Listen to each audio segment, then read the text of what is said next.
Today we're going to be talking about money, and that's one that kind of rankles people a little bit because almost everybody has got some issue around money. But just briefly, the first Sunday, that was on whatever that was, January 2nd, I guess it was, wasn't it? I talked on the topic, the delusion of not enoughness. And it is a delusion, and it's one that many of us live. There just ain't enough to go around. I don't have enough. It's a state of not enoughness. And I basically address myself to the idea that this is a time when we need to make a shift in our focus of where are we giving our attention. And then last week, I talked on the principles of prosperity.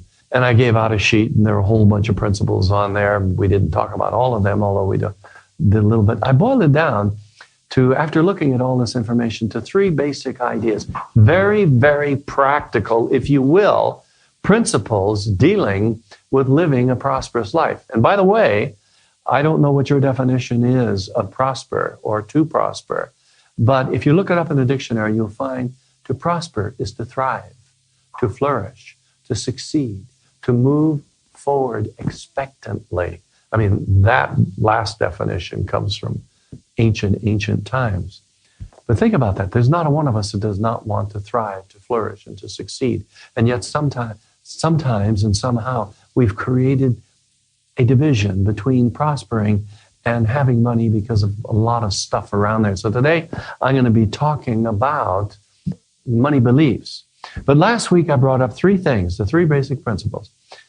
First one is this, and these are very practical. You are enough, just as you are. Number two, there is enough to go around to everybody. Number three, your primary, solemn task, obligation, duty in this lifetime is to discover that to be the truth of you. And that's where the rub comes in, because it's a little bit tough for a lot of people to accept that. Well, we talked some last week, gave a few little clues, and hopefully as we begin to examine a little bit about our money beliefs, we might go away with a little bit more here this morning. You see, beliefs, any kind of a belief, it's like a seed that is rooted in the fertile soil of your consciousness. And it's going to grow exactly according to what it is that you root there, plant there, as well as how you treat it, how you nurture it, and all. But you are going to produce in your life accordingly. Now, the interesting thing about beliefs, or anything else for that matter, is the principle that says that wherever you place your focus, the energy associated with that focus is going to intensify, and it's going to produce accordingly. So if you place your focus on things that are non-useful for you, all the universe can do is look at it and say, yes, yes. If you think of yourself as a klutz, awkward, clumsy, the universe says, yes, I will accept that for you. Isn't it wonderful that the universe really is? There's that aspect of God's universe, or God, if you want to look at it that way, that responds automatically and says, yes, it'll be done unto you as you believe. And if you believe you're a dodo, well, yes, I agree with you. You've got it, baby. Anyway, but where you give your focus is where the intensification of that energy is. So my question to you today, and this may be all that you need to be here for. Don't leave just yet, but at least stay through the collection a little bit later. But my question to you today is, where is it that you are giving the intensity of your energy? What are you intensifying in your life? Because you want to know what your life looks like? Discover that, and you'll know exactly what your life looks like. Or if you look at your life and don't like it, and you want to know what's causing that, just trace it right back to what the focus of your attention is. Another principle, you do not feed what you do not want to grow. Makes sense, doesn't it? And yet, many of us do feed things that we would like not to grow in our life. It does this, mind you, and I need to point this out, this doesn't mean that we do not face what's going on in our life. It doesn't mean that we're going to deny what's happening.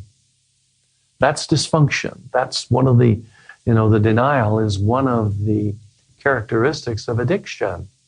And that's the way you begin to recognize it immediately. Is that you're starting to denying. And that's not the kind of thing that I'm talking about.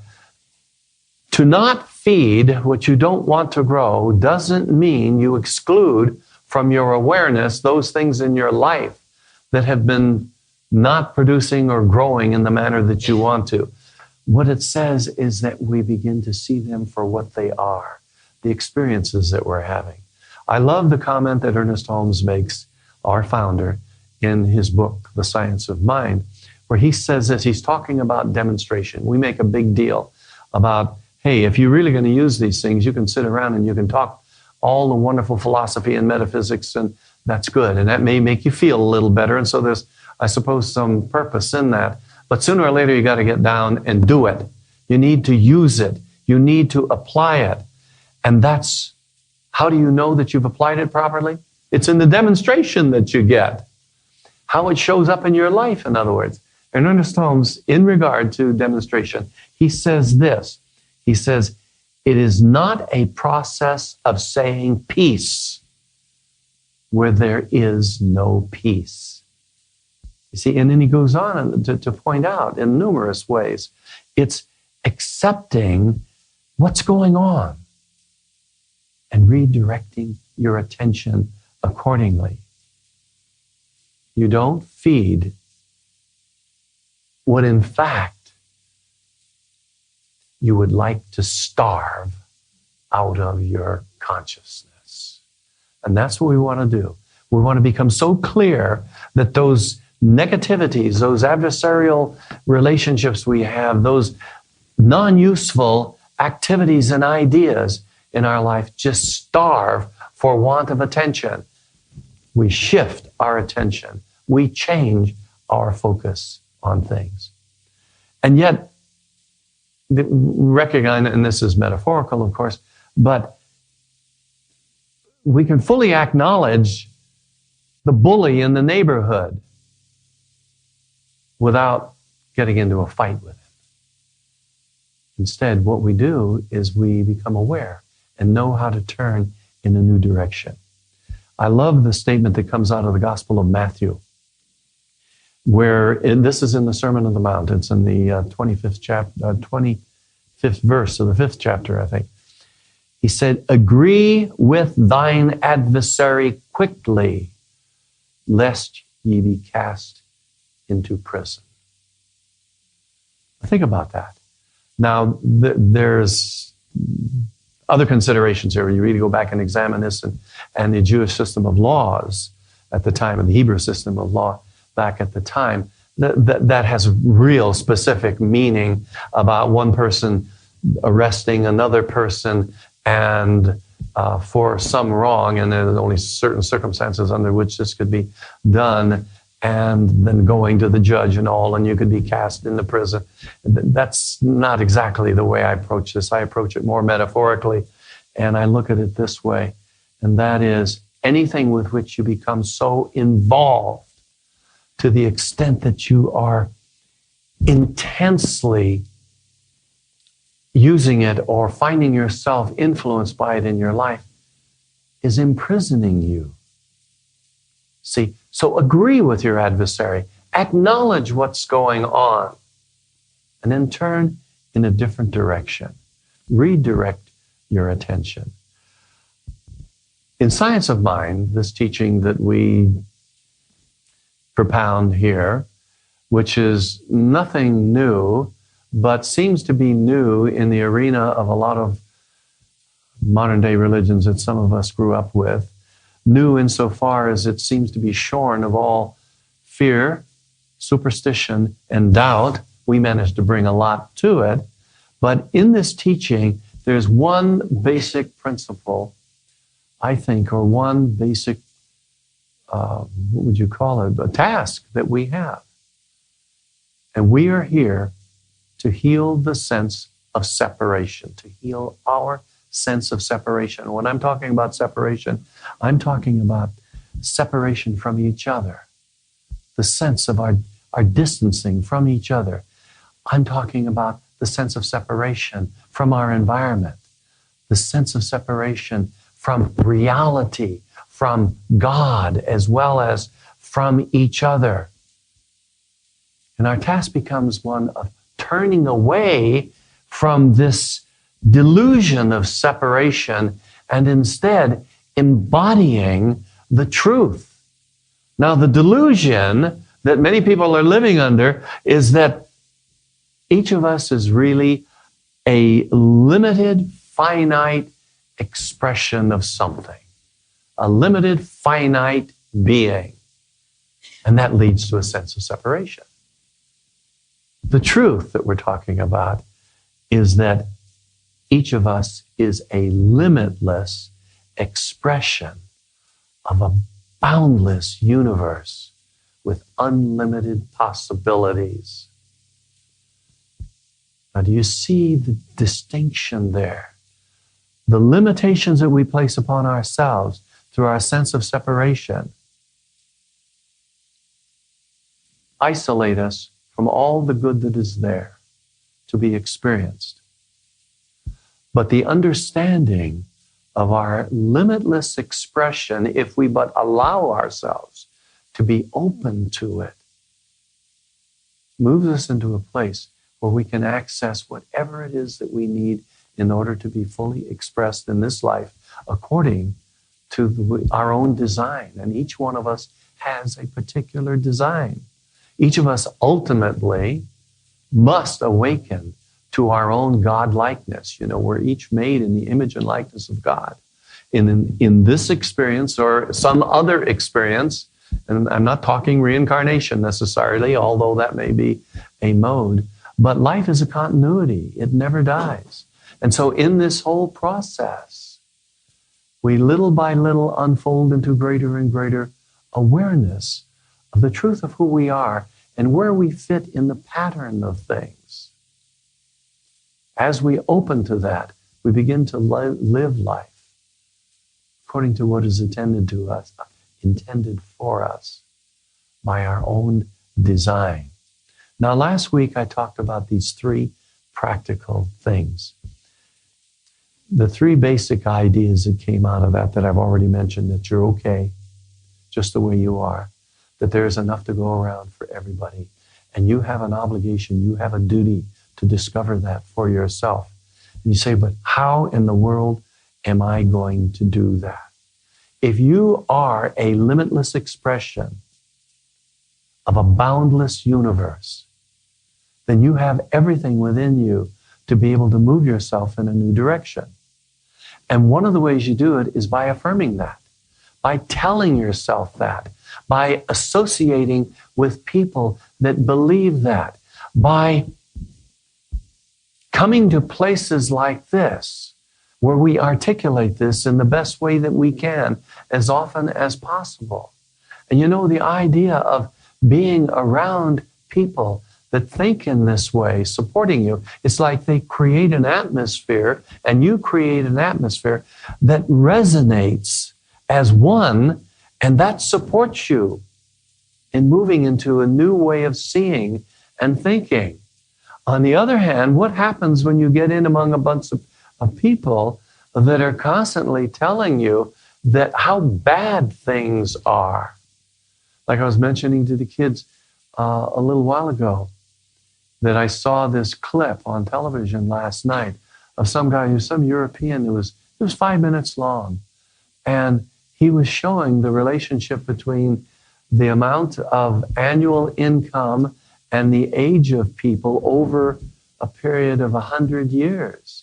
And that we have continued to live longer and live better over that 100-year period of time, with the last 50 years or last 40 years having a tremendous acceleration in the well-being of humankind. And yet what you hear over and over and over is how bad things are.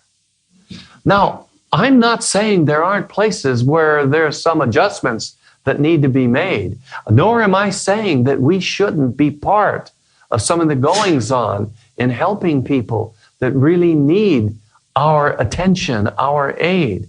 But what I am saying is let's face up to the fact that we have a wonderful process of expansion and enlightenment going on in our society. And let's associate with the people that are going to support that rather than with those who want to continually give you the bad news. Folks, if there's good news, there is that European guy who presented that little chart last night. Now, others I know from the Christian community would say, yeah, but the good news is the Bible. That's fine. That's fine. But this guy presented some really good news that makes sense to me. Okay, so we have these three basic things. How do we get, you're good enough right now as you are. Or as Stuart Smalley said in the old Saturday Night Live thing, some of you, I'm good enough, I'm smart enough, and doggone it, people like me. Okay, some of you don't even know what we're talking about, do you? But at any rate, we're okay. We have enough, there is enough, and we have an obligation to live up to the enoughness of the universe. Now, in your bulletin, there is a little handout, and it's entitled Money Beliefs. You say, well, how do we begin to activate our awareness of this way of being? Well, being here among people like us and thinking about these things, talking about these things, and not letting others rain on your parade, and instead look for the positive aspects of life itself. But we can also there's a list here of money beliefs. I don't know, there's some 15 or 20 on this list. I'm not going to read through them. But the instruction, this is on step 1. Notice how you react to these statements. Which ones seem true for you now? And which ones can you identify with in the past? Again, I'm not going to go over, like the very first one, money is the root of all evil. Well, then you don't want to have anything to do with money, do you? And that's not the way it's stated in the Bible anyway. It says the love of money is the root of all evil. And I say that's nonsense also. I know it's in the Bible, but we don't read the Bible correctly. Take my Bible class, by the way. We'll talk about these kinds of things. And we look at another one here. Truly intelligent, talented, spiritual people, and I want to be one of those, don't I? Are above money. Wait a minute. I like money. And you say, oh, but you're talking money in church? Yes, because it's the lifeblood of the economic system anywhere. And you cut off that circulation. And what you do is you create stagnation. And I don't care what it is. Whatever is circulating must continue to circulate. So that's pretty spiritual principle, folks. And we can go down the list here. But the point is that we get stuck on things. I want you to take this with you. I want you to study it. Look at these money beliefs and ask yourself, have I been caught up in any of these or anything like it? Last Monday, no, we have church on Sunday, don't we? Last Sunday or the Sunday before, I talked about the experience that I had as a little boy where my mother told my dad, but Dad, we just can't afford it. You remember that? My dad wanted to go camping on the beach, and it was only 10 miles away. And we just can't afford it. Well, we had food in the refrigerator we could take. We had sleeping bags. We had a tent. We had everything that we needed. We had a car, but we can't afford the gas. We can't afford is one of these money beliefs, these ideas. I'm not saying go out and just spend indiscriminately. But get off that idea of you can't afford. Because if you embrace that idea, if you embody the idea of not being able to afford anything, what you're doing is you're creating an environment within which that inner mind of yours is going to respond, that subconscious, to create the circumstances that are going to see to it that you can't afford. It just works that way, folks. The other one that my mom used to use, this was back during the Depression. She, oh, Richard, I couldn't understand why certain people were rich and then I thought it was such poor. You don't want to be rich. The rich man always has somebody trying to get his money away from him.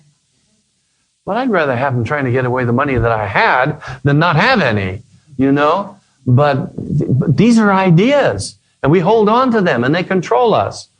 Now, the step 2 here is kind of interesting. Step 2 involves, just to simplify this, there are 3 points that he gives, but it's basically, you look at these, which of them may have influenced you, what others like them have influenced you, and what has been the impact or is the impact on your life today. This will do more for moving you past these kinds of ideas, this kind of thinking than almost anything else will. The last thing I want to say about this little handout is on the second page, the back page. There is a section entitled An Important Note. And I just want to point out that first paragraph. I love it. It is important to accept your existing beliefs without criticism. To condemn them gives them power to grow and to thrive. Don't nourish what you want to extinguish. Basic principle. It's that idea that comes out of the Gospel of Matthew. See, agree with thine adversary quickly, lest you be thrown into prison, lest you be bound by your own ignorance, your own beliefs. And it is done to you according to your own belief. The last thing I want to say this morning is that our very first session, first Sunday in January, I introduced you to John Randolph Price's 40-day prosperity plan. In your bulletin today is that plan again on another insert. I made up a bunch on cardstock. If you want one that's a little more durable, it's on the information rack. And I'm not going to ask how many of you have been working with it, because I know there probably, statistics have shown and studies done on these kinds of processes, that there's maybe 5 to 10% maximum of the people that will actually take hold of a program like this and follow it through for the whole time. And it's one of those things you have to do for the whole time. And so I know that maybe of the group of, what do we have, 50 people, 60, I'm not sure, that are here today. We, of the number that is here, maybe there are 2 of you that have been working with this. And I say, shame on you. If you could be absolutely convinced that by following a simple process like this, at the end of that period of time, you would have shifted your life in such a way that you'd begin to attract abundance like you've never attracted before, would you be willing to do it? Yes, everybody says in your heart. But will you do it? That's another question. I don't have time to go into the story of it, but I will anyway.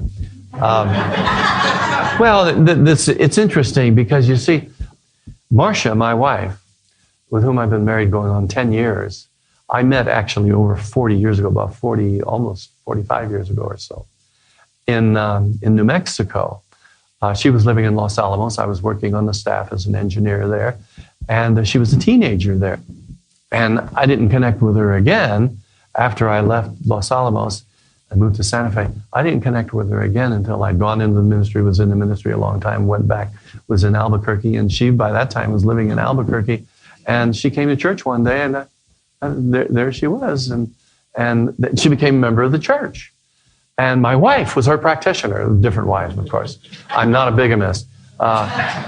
She was her practitioner. I counseled her a little bit, and I gave her classes, and she took classes from me and all. And it was after my separation from, my divorce, actually, from my wife, that one day she came to church, and I went to church, and we sat down and looked at each other, and we met, and and all. Then she told me a little story about a program that I suggested, a process that I suggested in our dial-a-prayer. We used to have a dial-a-prayer. People dial in, and we get 50, 60 calls a day. Isn't that something? We advertised the heck out of that thing. And it was basically a 21-day program for transforming your life. And at the end of as I presented it, and then I said, and if you miss a day, start all over again.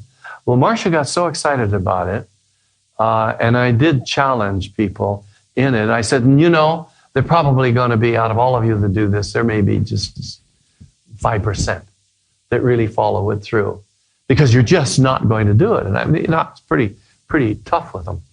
And Marcia got so excited about this that she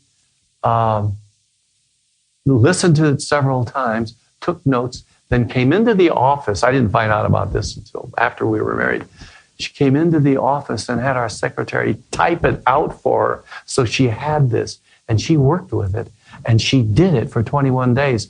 And look at the demonstration she got from it. Anyway, but folks, this really works. All you have to do is do it. Take the recommendation of Nike and just do it. And if you're interested in reading more about this, we have the book, The Abundance Book by John Randolph Price. I think we still have a few copies in the bookstore here. Let's have a moment for a prayer.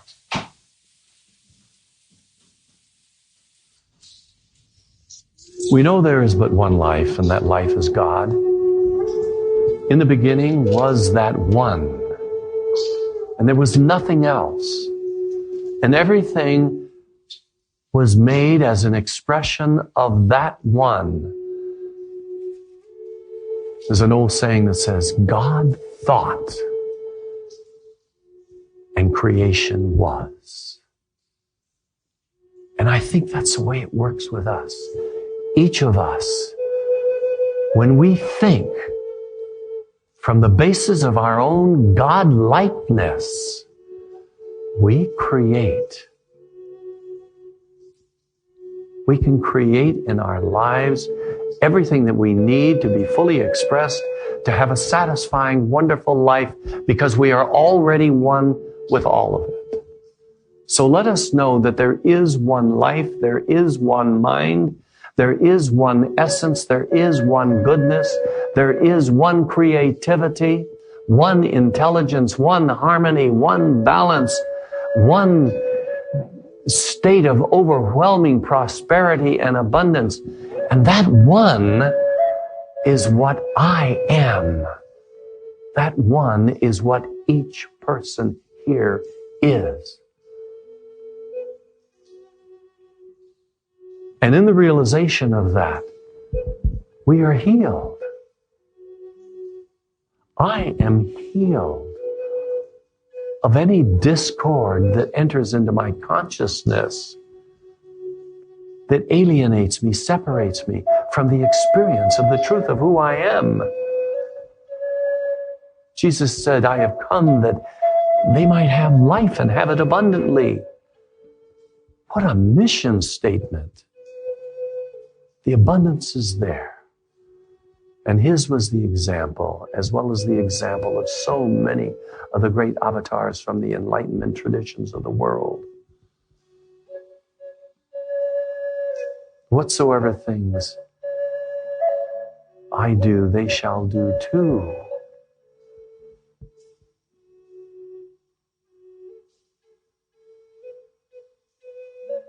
I am an expression, a limitless expression of infinite possibilities.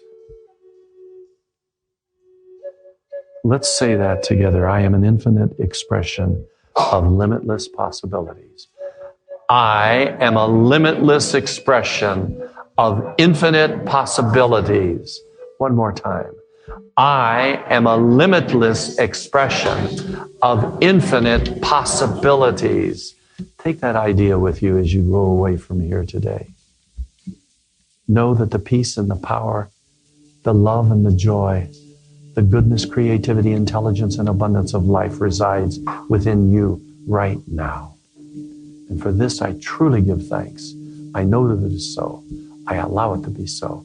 And together we declare, and so it is, so it is, so it is, so it is.